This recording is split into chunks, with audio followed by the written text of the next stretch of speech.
Twitter failed to add users at a quick enough pace for investors in the second quarter even as revenue grew sharply, feeding concerns about whether it can ever become a mass-market service like Facebook or Google. The beleaguered company is searching for a permanent CEO to replace Dick Costolo, who stepped down at the beginning of this month. Co-founder and chairman Jack Dorsey is serving as interim CEO. Dorsey said July 28 that while the results show good progress in monetization, the company is not satisfied with the growth of its audience. On average, Twitter had 316 million monthly active users in the second quarter, up 15% year-over-year but up less than 3% from the first quarter of this year. Twitter's finance chief, Anthony Noto, said in a conference call that the company doesn't expect to see sustained, meaningful growth of its user base until it reaches the mass market. He did not say when that would be, only that it would take a considerable amount of time. While many people are familiar with Twitter, the company has not been able to convince people that they need it.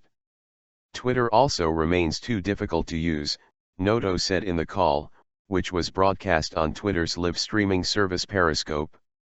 The assessment hammered Twitter stock in after-hours trading. After jumping in the first minutes following the release of the earnings report, the stock did an about-face and shed more than 10% to $32.88.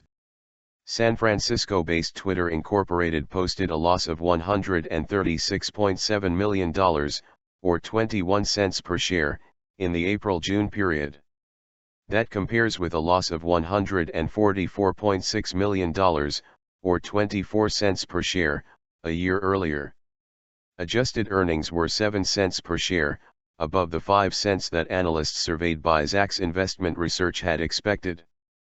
Revenue jumped 61% to $502.4 million from $312.2 million. Analysts had expected lower revenue of $487.4 million.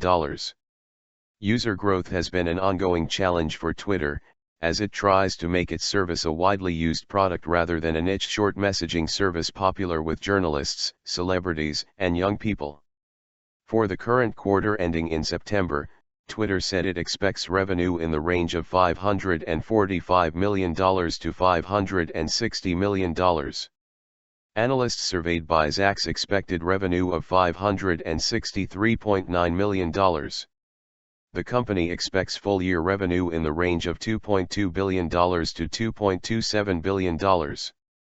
Twitter had no updates on its CEO search. Twitter shares have increased roughly 2% since the beginning of the year, and have been trading near a 52-week low.